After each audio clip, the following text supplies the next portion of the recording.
Hello শিক্ষার্থী বন্ধুরা, তোমাদের পঞ্চম শ্রেণী আমার বাংলা বইয়ের পাঠ 12 শিষ্যের সাধনা এই গল্পের সবগুলো প্রশ্ন উত্তর এখন আমরা পড়ব।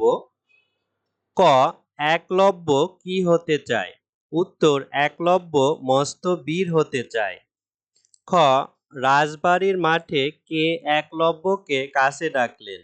উত্তর, রাজবাড়ির মাঠে দ্রোণ একলব্যকে কাছে ডাকলেন।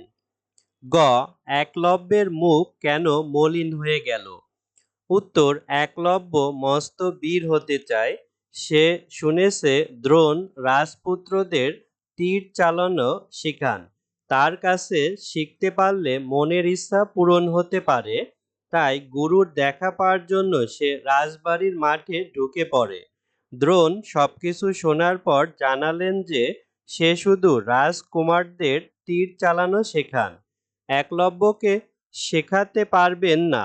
আর এ কারণে একলব্যের মুখ মলিন হয়ে গেল এবং সে মলিন মুখে সেখান থেকে চলে এলো। ঘ, তৃতীয় রাজপুত্রের অহংকার কেন ধুলায় মিশে গেল?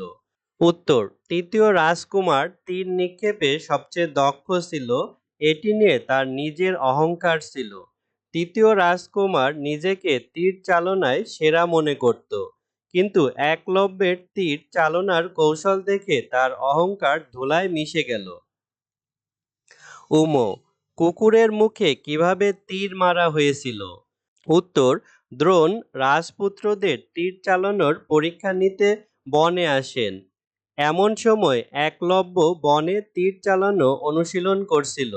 তৃতীয় রাজপুত্রের কুকুর একলব্যকে দেখে ডাকাডাকি শুরু করলে একলব্য কুকুরটির মুখে 5টা তীর গেঁথে দেয়।